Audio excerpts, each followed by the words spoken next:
En 2020, tras el primer confinamiento, los divorcios han ido creciendo, porque numerosas parejas que hasta la fecha vivían felices, o eso creían, se dieron cuenta de que la convivencia era imposible, porque la comunicación era ausente o cuando existía no era muy poética. El doctor en psicología estadounidense Marshall Rosenberg desarrolló la CNV, Comunicación Verbal No Violenta, en los años 60 y desde entonces el interés ha ido en aumento. La razón es sencilla. Esta comunicación permite evitar conflictos tanto a nivel internacional como personal. Para él no era una herramienta de comunicación como tal, sino un camino de vida para el bien de todos. Rosenberg cuenta en una anécdota que existen dos tipos de sonrisas. La de su tío, que cada noche al acabar su trabajo ayudaba a su madre a cuidar de su abuela paralizada, y la de personas en la calle que lo maltrataban por ser judío. Todos, su tío como los que le insultaban, estaban sonriendo, pero con una finalidad muy diferente: la maldad versus la empatía. Soy Valerie Dana y estoy en compañía de Mar Madrid Caballero para hablar de comunicación no violenta. Mar es socia fundadora de AME, Asociación para la Mediación, el Encuentro y la Escucha. Colabora ahí en la implementación de su programa de justicia restaurativa en el ámbito penal y penitenciario, además de ayudar en la gestión y estrategia de esta.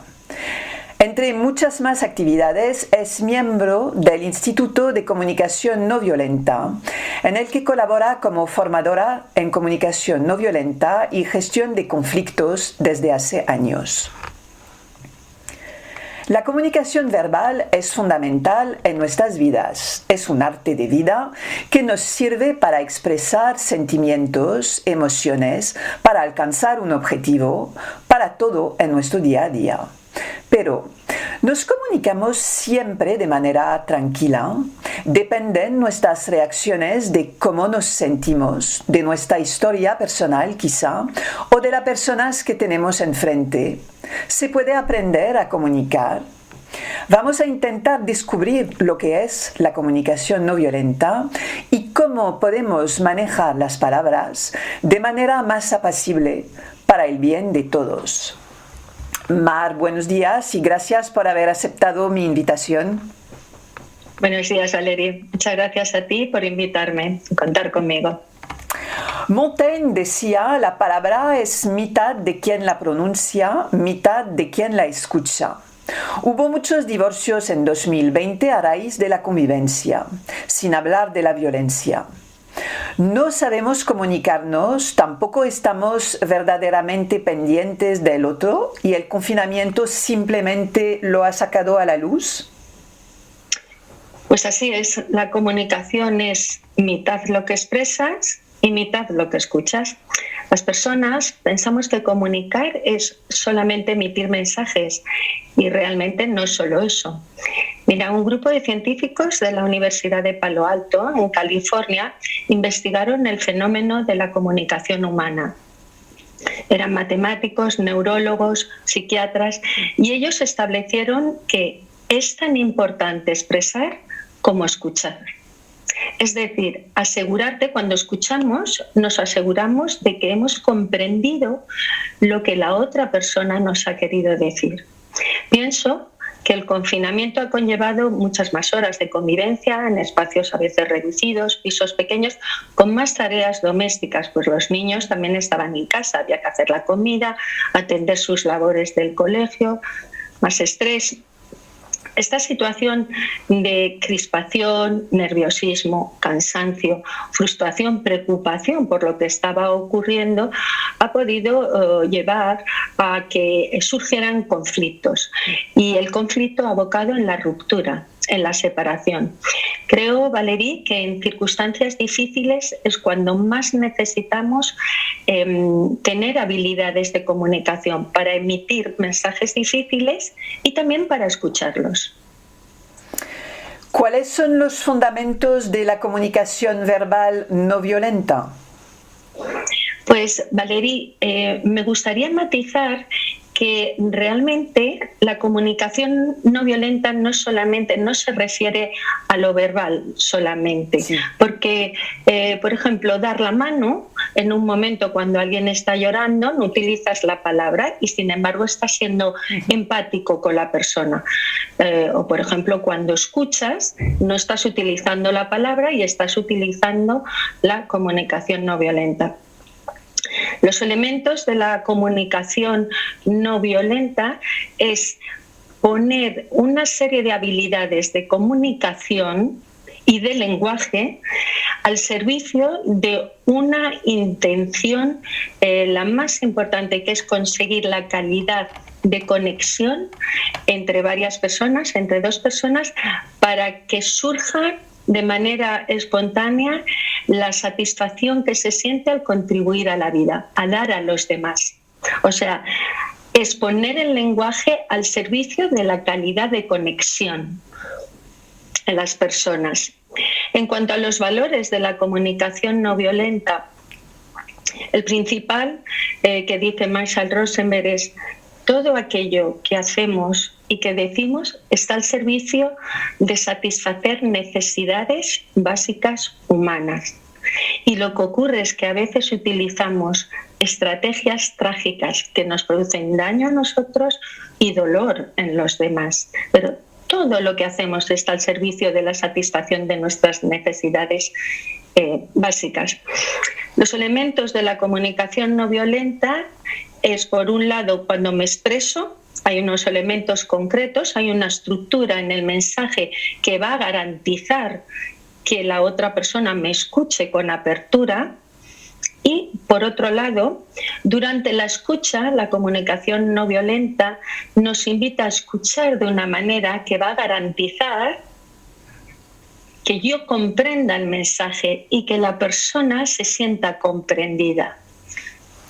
Y desde ahí ir a solucionar el conflicto o ir a ver estrategias que nos dejen satisfechas a las dos. Con lo cual deberíamos expresarnos desde el corazón y no desde el juicio y las críticas, aunque tengamos algo que explicar que no guste mucho a la persona que tenemos enfrente. Muy importante lo que dices. Hemos aprendido desde pequeño a expresar nuestros anhelos con el juicio y la crítica a los demás, porque así también nos hicieron con nosotros. Nuestros profesores se expresaban con juicios hacia otras personas o hacia nosotros mismos. Nuestros padres también se expresaban con crítica y juicio. Lo que te enseña la comunicación no violenta es a transformar los juicios en una forma de expresión que se llama desde el corazón, porque en el fondo lo que estás expresando es lo que está vivo dentro de ti, más que lo que piensas del otro. Cuando tú emites un juicio, estás poniendo el foco de tu comunicación en expresar lo que tú piensas que el otro hace mal, la crítica. Y cuando tú hablas desde la comunicación no violenta, estás poniendo el foco en expresar lo que está vivo en tu interior, en tu corazón. ¿Pero el juicio existe por culpa de algo o de alguien o es consecuencia de una necesidad nuestra en función que deriva de nuestra propia experiencia vital? Es decir, si pensamos que la causa de nuestro problema está siempre en el exterior, vamos a depender de una causa externa toda nuestra vida y vamos siempre a reaccionar mal o regular en cualquier tipo de situación. El otro, en este caso, es un espejo de nosotros o de nuestras emociones. ¿Es que es así? Sí, es muy importante lo que dices. Hay una parte de tu mensaje que me importa mucho. Cuando pensamos que nuestro bienestar depende de cómo se comporten los demás, perdemos el poder de generar nuestro bienestar. Estamos a merced de lo que digan o hagan otros. El juicio proviene de mi necesidad insatisfecha y estoy desesperada y me expreso con juicios diciéndote en el fondo lo que digo es un por favor, mírame, quiero que contribuyes a mi vida. Pero lo hago de manera tan trágica, si te enjuicio, Valerie, se te quitan las ganas de contribuir a mi vida. No lo vas a hacer por gusto. Disminuye la posibilidad de que me quieras tener en cuenta. Entonces, ¿a qué invita la comunicación no violenta? A transformar el juicio en una forma de expresión. ¿Qué pasa cuando cambiamos nuestra comunicación? Qué interesante. ¿Cómo lo recibe el otro?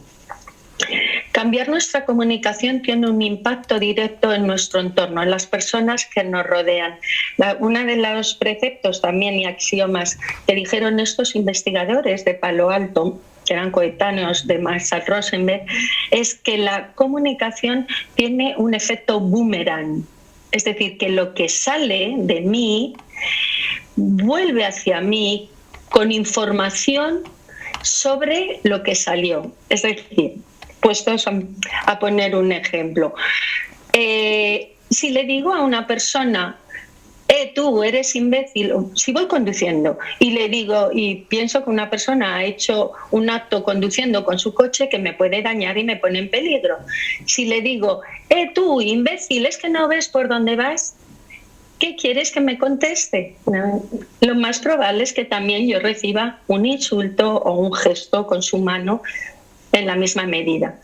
Es muy importante saber que la forma en la que me comunico tiene un impacto en la conducta de los demás y en la forma de comunicarse de los demás. Por ejemplo, en una oficina, si dirijo una organización y yo misma acostumbro a dar las gracias a mi equipo colaborador, ellos al poco tiempo van a ver de manera usual, o sea, de manera habitual, van a dar las gracias también. Y esto se expande como una onda expansiva, como cuando tiras una piedra en un lago y la onda se expande. Si yo me comunico, si soy profesora en un colegio y cuando quiero hacer ver a un alumno que se ha equivocado, le hago pasar vergüenza y le enjuicio, humillándolo, cuando ese niño va al patio del colegio y quiere que un amigo aprenda las reglas de un juego, lo va a hacer de la misma manera que él lo ha recibido.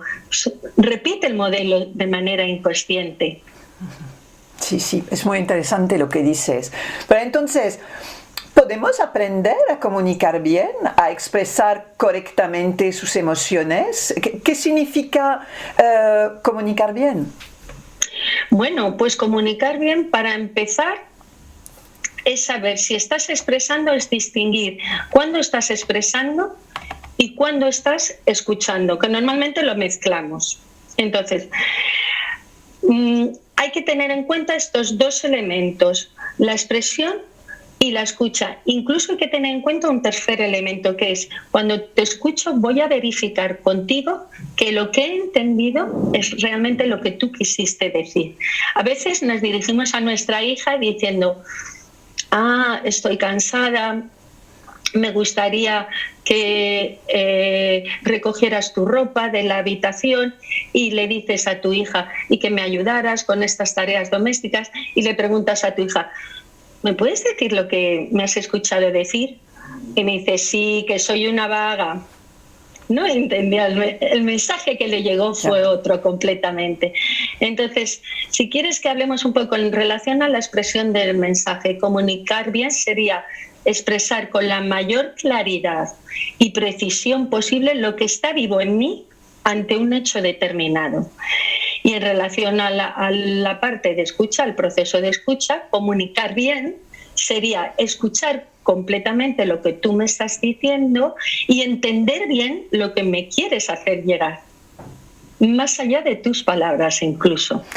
Pero si yo hago este ejercicio, por ejemplo, pero que la persona que está enfrente no lo hace, el mensaje llega, porque es lo que decía al principio, lo de Montaigne. Yo puedo decir algo que pienso que no va a herir, no va y lo digo desde el corazón, y la persona quizás va a tener un día un poco malo y lo va a recibir como un ataque.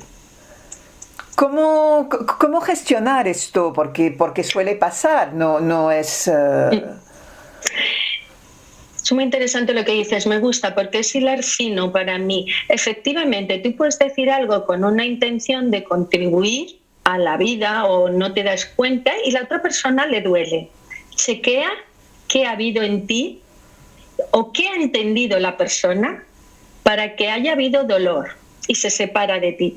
Me ocurrió el otro día en un curso de enfermería en el que yo era la formadora y una profesional me dijo que tenía que marcharse porque iba a otro trabajo y que salía antes de la formación. Y yo le dije que elegía marcharse antes. Unas sesiones después yo metí la palabra eliges marcharte antes. Y en otro momento determinado, haciendo una práctica, me dijo, Mar, cuando dijiste esa palabra, reaccioné cerrándome a ti, me alejé de ti. Ah, qué interesante, yo no había sido consciente. ¿Sabes qué, Valerie? Que le llegó un juicio y no me di cuenta. Entonces, es muy importante tener una segunda oportunidad. Si crees que la persona se ha cerrado, mira a ver qué expresaste tú, qué le llegó a la otra persona y dónde está el juicio escondido. El juicio, la exigencia, la evaluación, la interpretación, porque algo se te ha escapado. Eso por un lado. Por otro lado, establece con las personas que te rodeen la confianza suficiente para que sean ellos los que te pueden decir, el otro día cuando me dijiste esto, me sentí herida. Sí, eso, la segunda parte la entiendo, la comparto y cuando meto la pata, porque me pasa obviamente, menos que antes, debo decirlo, pero me pasa. Intento entender, comprender y también dar mi punto de vista para que cada parte pueda expresarse y decir lo siento si hace falta. Yo creo que es importante también entender sus errores y progresar, es así que crecemos. Pero al escucharte tengo la sensación de que tenemos que cuidar cada palabra que sale de nuestra boca, es decir, que la naturalidad fuera es complicado, es decir, que cada vez que voy a decir algo, tengo que pensar cómo lo estoy diciendo, porque quizás voy a herir a una persona en la sala, no perdemos la naturalidad de expresión, se puede ser completamente espontánea y natural, a la vez que quitar tú los elementos del lenguaje que sabes que van a generar alejamiento por parte del otro, porque no son tantos, son una lista de 12 elementos en el lenguaje y no es complicado. Y por otro lado, como sabes que no está en tus manos siempre no expresar algo que pueda herir a otra persona, insisto, es con las personas que nos rodean, equipos de trabajo, nuestra secretaria, nuestra familia, nuestros hijos, nuestros alumnos, establecer el grado de confianza suficiente para recibir un feedback, porque ahí lo puedo arreglar. Si te ha llegado algo que aunque no tuve la intención, tú te has sentido herida, como tú has dicho, porque tienes tu estado de ánimo bajo, yo puedo chequear y decir, entendiste esto, te llegó un juicio y no me di cuenta, y entonces decir, pues discúlpame, no fui consciente de ello, o no era mi intención. Continuamente estamos ajustando en las relaciones. ¿Es difícil? No, Marshall Rosenberg lo hizo muy fácil, de manera que aunque no seas psicólogo, o especialista ni psiquiatra, especialista de la comunicación tampoco, puedes aprender esos pasos y ponerlos en práctica inmediatamente. ¿Hace falta un trabajo personal para manejar bien las palabras, para sentir el otro, sin agredir? Sí, hace falta un poquito de trabajo personal y el primero es desactivar toda la violencia que hay en nuestra comunicación, en mi comunicación, cada uno en su comunicación, que no somos conscientes de que es violencia. Porque hay cosas que son micros, sutiles, y no sabemos qué es violencia. Por ejemplo, comparar. Establecer comparaciones entre las personas es una forma de hacer de que otra persona se sienta mal. El que pierde en una comparación sale perdiendo, se siente pequeño, se siente abrumado, se siente poco visto. Y el que gana también se siente abrumado con frecuencia. No le gusta quedarse por encima porque lo que quiere es aceptación. Entonces, cuando aprendemos, podemos aprender qué elementos sutiles, micro, de la comunicación tengo yo en mi lenguaje. Entonces sí que hace falta un poquito de trabajo personal. Que el ejemplo que acabas de dar de comparar se suele escuchar en la boca de adultos que cuentan su infancia.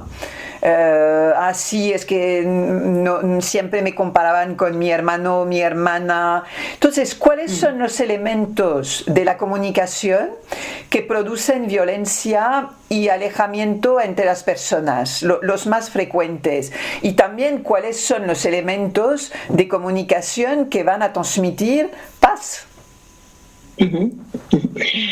Bueno, pues los elementos de la comunicación que producen rechazo, que producen alejamiento, que hay violencia aunque no nos demos cuenta, en primer lugar son los juicios e interpretaciones y etiquetas que ponemos de nuestros actos de las personas. Juicios morales, es decir, eres malo, lo que hiciste está mal.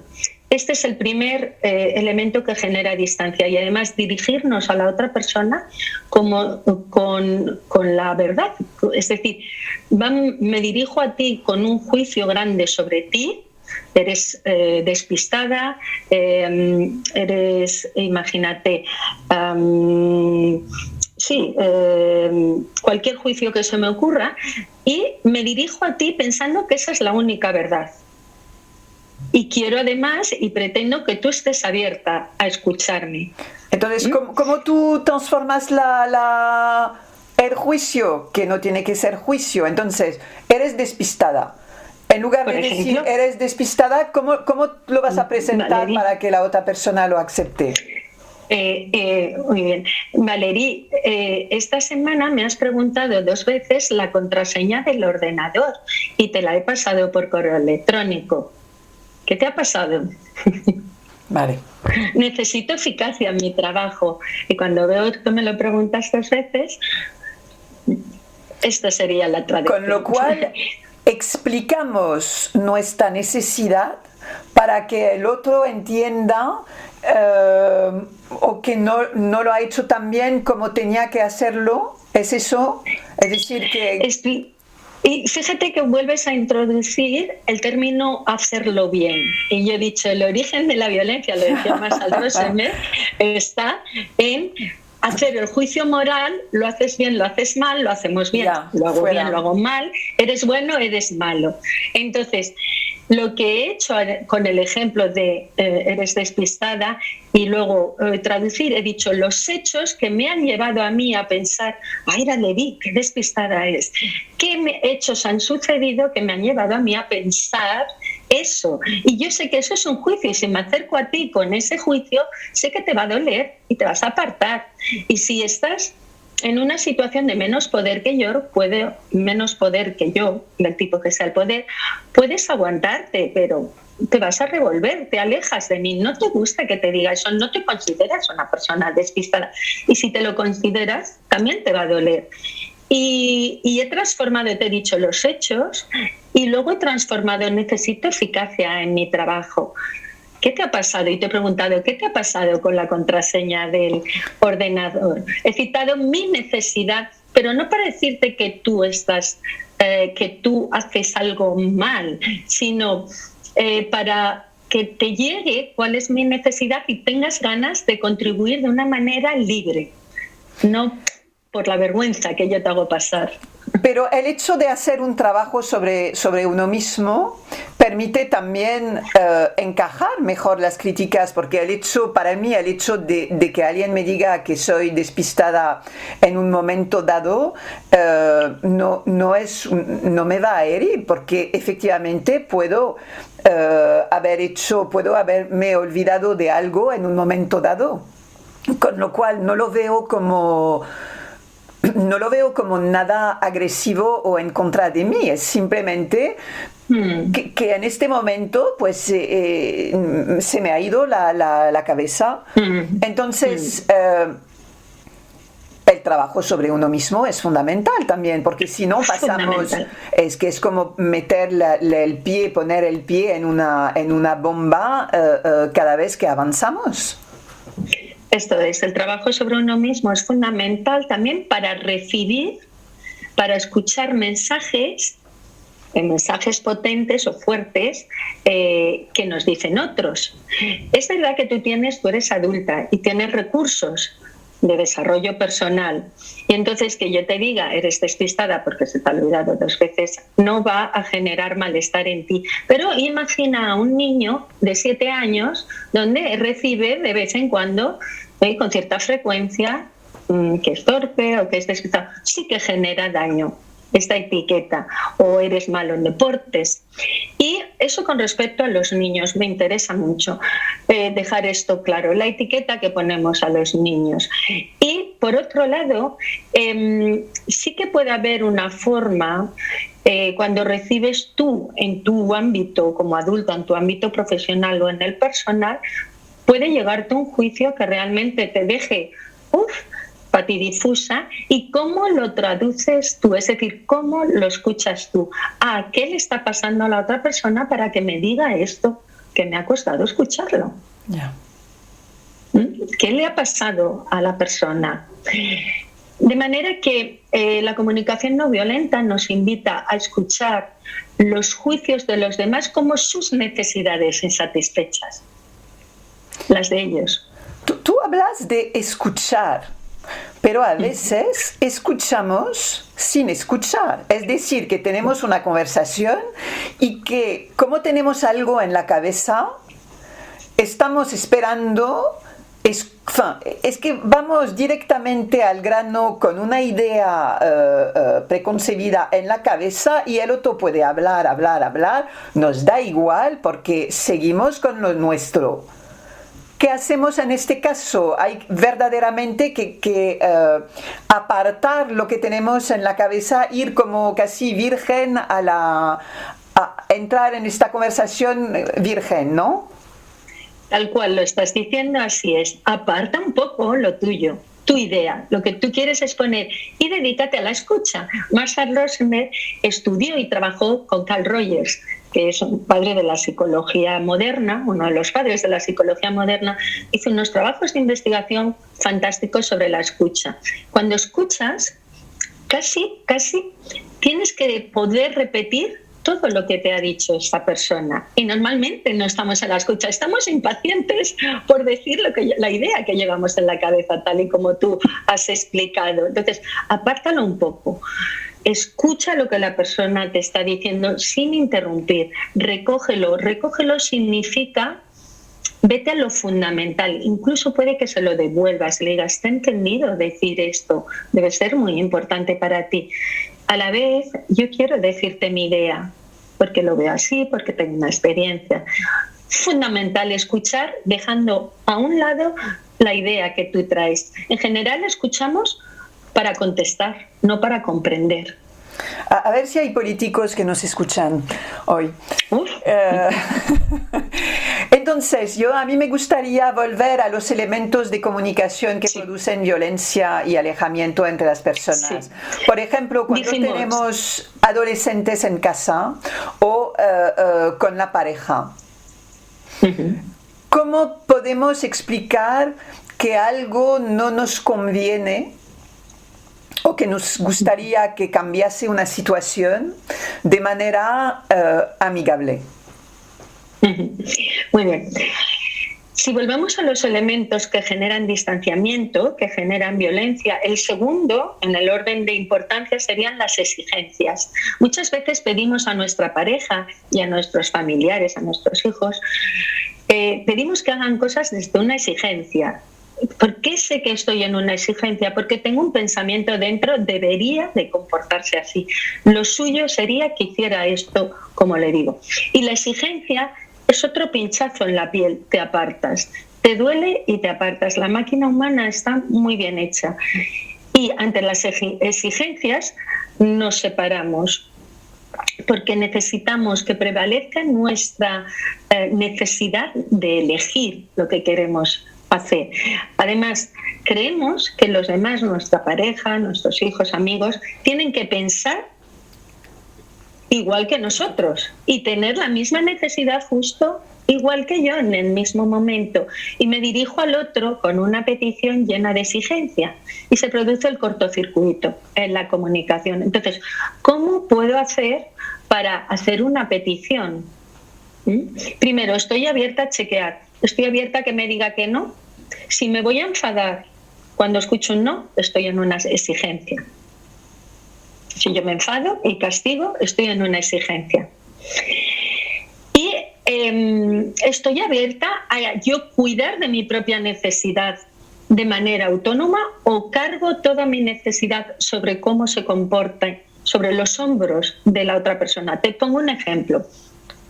Yo tengo muchas ganas de divertirme un día por la tarde, un sábado por la tarde, y le digo a mi marido, tengo muchas ganas de diversión el sábado por la tarde.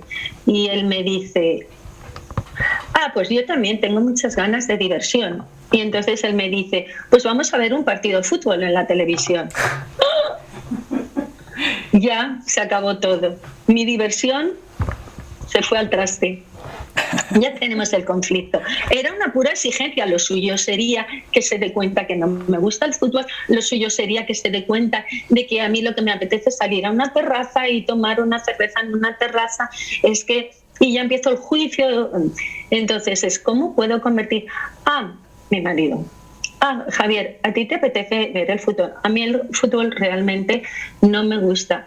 ¿Qué te parece si salimos a tomar una cerveza a una terraza? Y él me dice, bueno, está bien, quizás sí, porque el fútbol empieza a las 9 de la noche y ahora son las 7:30. ¿Estarías dispuesta a volver a las 9 de la noche? Sí, vale, sí. Estamos negociando. Sí, mi estrategia y su estrategia para la misma necesidad, que es la diversión, se pueden cumplir. Imagínate que el fútbol es a la misma hora que la cerveza en la terraza. Y él me dice, es que lo que más me apetece. Y digo, bueno, pues yo voy a elegir otra forma de diversión. Voy a llamar a una amiga, voy a leer una novela, voy a ir a tomar una cerveza con una amiga. No depende de mi marido cubrir o satisfacer mi necesidad de diversión un sábado por la tarde. Me encantaría que fuera con él, pero tengo muchas otras formas de satisfacer mi necesidad. No sé si he respondido con el ejemplo a la forma en la que puedes dirigirte a un familiar tuyo. Sí, pero y desactivar una exigencia, que es la segunda. Marshall Rosenberg decía, hay 3 cosas que nos amargan la vida: los juicios, las exigencias y querer llevar razón. Ya. Sí. Y creer que tu verdad es la única verdad y demostrarle al otro que llevas razón. Sí, hay que expresarse dejando al otro su espacio también. Es decir, que yo sí tengo una opinión, pues al final estoy contenta con mi opinión. Eso no significa que no pueda escuchar al otro, y aunque el otro no tenga la misma opinión que la mía, tengo que estar tranquila también. Pero eso es un trabajo personal. Es que otra vez vuelvo a esto, sí. Y creo que sí. Va mucho más allá del propio trabajo personal. Es decir, que lo deberíamos inculcar desde la infancia, pero como padres no somos capaces tampoco. Si los padres no han hecho su trabajo, es imposible que lo puedan inculcar a sus hijos. Hay un poquito de duelo en esto que expresas, ¿no? Y un poco de duelo y un anhelo grande. ¿Cómo nos iría, qué bien nos iría como sociedad o cuánto evolucionaríamos como sociedad si nos inculcaran este trabajo desde que somos niños. Desde luego. Y hay un duelo por lo que no fue así, y a la vez cada persona tiene su radio de actuación. Entonces, por ejemplo, ¿a qué me refiero? Cuando me comunico con mi hija, sé que estoy teniendo un impacto en ella, y en el colegio bien no lo tiene, pero ella se va nutriendo y tiene tiene inputs ella de lo que recibe en el colegio y de lo que recibe por parte de mí, y entonces ella va eligiendo lo que le da resultado y lo que no, y cada vez tengo más y más esperanza que la comunicación no violenta se está extendiendo por todo el mundo, por todos los países, en muchas lenguas, y esto son como semillas que se van sembrando y va a tener una repercusión a nivel social. Incluso en las organizaciones empresariales estamos trabajando. Entonces, bueno, sí que tengo esperanza en que en nuestra sociedad va a haber una transformación. Cuando lo conoces, ya no quieres otra cosa, porque es eficaz. ¿Tú ves ya una mejoría a nivel Sí. de las empresas, por ejemplo, porque la comunicación no violenta también funciona a nivel laboral? Porque las críticas, el trabajo bien hecho, no bien hecho, que no responde exactamente a las expectativas del jefe o del equipo, todo esto puede llevar a conflictos y, sobre todo, más allá del conflicto, al malestar del propio empleado. Y eso yo creo que duele aún más. Fíjate, Valeria, al malestar del propio empleado y al malestar del directivo. Porque es estresante también cuando tú tienes en tu equipo a alguien, cuando hay un conflicto, cuando alguien está dolido, eso se nota en la atmósfera y repercute. ¿Te acuerdas de lo que decíamos? La comunicación repercute, tiene un impacto como una onda expansiva. Entonces también es el malestar del resto del equipo y el malestar del directivo. En las organizaciones empresariales ya se está instaurando, en las que yo tengo la fortuna de trabajar, pues cómo dar un feedback y mantener el engagement del receptor, cómo dar un feedback positivo sin juicios, un feedback para reforzar, para decirle a la persona gracias sin emitir juicios, cómo afrontar conflictos, cómo hacer un speech el día de Navidad para generar cohesión, y todo desde la autenticidad, no desde una intención de manipulación. Todo es desde la autenticidad. Eso... En los colegios también. Disculpa. No, Valeria, no, perdóname, siga. Sí, ahora la directora de una escuela universitaria de enfermería también quiere llevar la comunicación no violenta a la organización. Fíjate, tenemos profesores, por un lado, estudiantes que va a haber un impacto, y por otro lado sanitarios, personal sanitario, con lo que estamos viviendo en estos días. Imagínate cómo se va extendiendo. Y con mi hija a veces tengo la anécdota que tiene un problema, un conflicto con una amiga, y me lo comparte conmigo, y le digo: hija, ¿y por qué no se lo dices así? Dice: sí, mamá, pero tengo que buscar otras palabras, porque esta forma de hablar para una amiga mía, no sé si me va a entender. O sea que hasta yo veo que en ella cala y enfoca el conflicto de esta manera, y luego busca las palabras para generar conexión según la edad. Me pareció muy interesante lo que acabas de decir de la autenticidad frente a la manipulación. Sí, ¿cómo podemos ser auténticos pensando en utilizar las palabras adecuadas para no herir a nadie? Eso es como, que no sé, es que me parece como al límite también de una cierta manipulación, porque puede ser que el directivo lo haga simplemente para que todo el mundo esté contento, cuando quizás no piensa ni una palabra de lo que está diciendo, y aquí está manipulando. Entonces a mí me parece como al límite los dos, ¿no? Los dos conceptos. Sí, es muy importante lo que estás diciendo. Yo soy auténtica cuando expreso lo que está realmente vivo en mí y no voy buscando que tú cambies tu conducta, ¿vale? Y yo cuando no soy auténtica, cuando lo que voy buscando es que tú hagas algo que a mí me interesa. Y esto lo puedo hacer, por ejemplo, yo puedo buscar que tú cambies tu conducta a través del castigo y también a través del premio.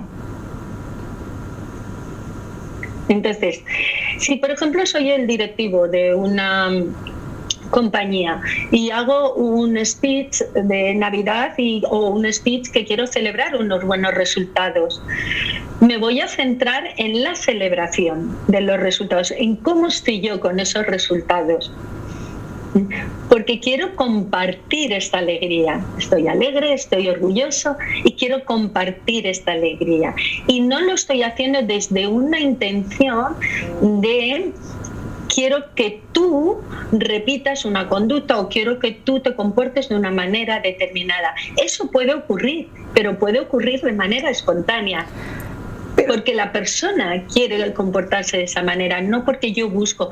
La autenticidad está en la intención, Valerie, en la intención que yo tengo cuando comunico. Pero hay muy buenos actores también. ¿Cómo las personas que están enfrente de este directivo también puede ser un padre delante de su hijo, ¿eh? Es decir, eso vale en todos los tipos de relaciones, también el amante con su pareja, también. ¿Cómo se puede percibir esto, la autenticidad de la manipulación? Yo supongo que una persona hipersensible lo va a notar en el mismo segundo de que abra la boca la persona que está enfrente, pero no todas las personas son hipersensibles. Hay el 80% de la población que no lo es. Con lo cual, ¿cómo? Porque ahí también en esta comunicación violenta tenemos a parejas, a la violencia de parejas, al daño psicológico que una persona puede hacer sobre otra. ¿Cómo protegerse? Me gusta mucho lo que preguntas. Varios elementos sobre lo que has preguntado. Tú dices, hay personas más sensibles, hay otras menos sensibles, puedes tener interlocutor a tu pareja. Son muy sensibles a la manipulación los niños y los adolescentes. Si un niño se enfada, se cierra, está triste, si un niño rehúsa comportarse de una manera y si un adolescente contesta, chequea a ver, porque probablemente hay manipulación. Salta. Que puede porque ser hay mucha autenticidad. Pero que puede ser inconsciente la manipulación en este caso. Sí. Lo que quiere la madre es proteger, contribuir a la vida, que el niño aprenda de una manera determinada, pero con una forma que sin darse cuenta es sin dejar espacio, sin autenticidad, con poco espacio para el niño. Entonces el niño se retrae, actúa con rabia, con tristeza. Los niños y los adolescentes son muy sensibles a la manipulación. Y luego tú dices, ¿cómo puedo protegerme yo ante si una persona quiere, en su intención está que yo me comporte de una manera determinada? Chequeando siempre si lo que te pide si lo que te pide que hagas o lo que te pide que digas está en línea con tus valores y tú tienes la libertad de elegir hacerlo o no hacerlo. Chequea siempre, mi consejo sería, o mi recomendación sería, chequea si lo que la persona te dice o te pide que hagas en ese momento es honesto para ti y si es acorde con tus valores. Y actúa desde la libertad de elección, no porque el otro te lo dice. Ya, pero cuando hay maltrato psicológico hay un detalle de importancia, es el amor, con lo cual el amor es totalmente ciego y pensamos, no, nos lo dice para nuestro bien. También hay este concepto de, no, lo dice porque me quiere. Es complicado despertarse. Sí. Es complicado y se necesita apoyo.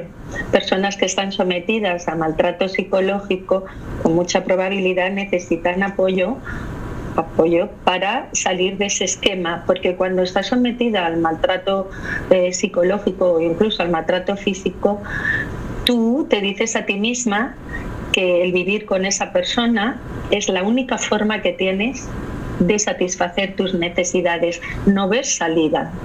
Entonces necesitas un poquito de apoyo para ver que no es la única manera de satisfacer tus necesidades. Y te lo crees así. Estás pensando que es la única manera, la única posibilidad.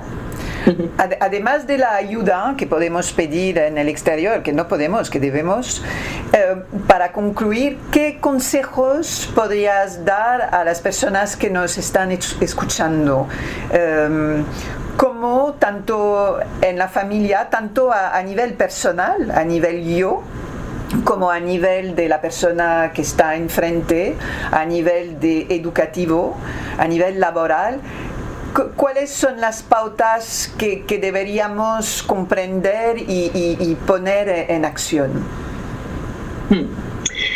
Pues unas pautas mínimas las he citado anteriormente, es diferenciar cuando estás expresándote y no mezclarlo con cuando estás escuchando. La pauta general es escucha, escucha y escucha. Y mira a ver qué te está diciendo esa persona, aunque se esté expresando de una manera que realmente está siendo difícil para ti mantenerte en la escucha. Mira el fondo de lo que te está diciendo y sigue escuchando ahí. ¿Qué te está gritando? ¿Qué te está gritando entre comillas, en un sentido figurado? A veces es en sentido literal, te está gritando. Y mira a ver qué te está pidiendo desde el fondo de su corazón. Si es apertura, si es flexibilidad, si es comprensión de lo que le está pasando. A nivel de la expresión, ¿qué podría yo aconsejar así en pocos minutos para cuidar la expresión? Evitar el juicio y la crítica y expresarte desde los hechos que han ocurrido, cómo me siento con esos hechos, qué está vivo en mí, cómo me siento yo, pues estoy triste, estoy preocupada, qué necesidad se pone de manifiesto en mí con esta situación. Pues necesito claridad, necesito contribuir a la vida, necesito comprender, necesito en este momento quizás evolucionar, preservar mi energía y hacer por último una petición. Terminar siempre una expresión con una petición a mí misma o a la otra persona. Valerie, normalmente hemos desarrollado un vocabulario muy rico para criticar a los demás desde el grado de error que cometen otros y no tenemos vocabulario para hablar de nosotros mismos, de nosotras mismas. ¿Qué está vivo en mí ante una situación y qué quiero pedir para salir de esta situación, para que esta situación evolucione y yo sentirme mejor? Queremos que los demás se imaginen lo que necesitamos. No dejes que se lo imaginen, díselo, ponle palabras a lo que tú quieres. Pide a los demás para enriquecer tu vida y pídete a ti misma también para enriquecer tu vida. Es que hay que pedirse para poder pedir, ¿no? Hay que conocerse, yo creo que tenemos todos muchísimo trabajo por delante. Es muy complejo, no es tan sencillo,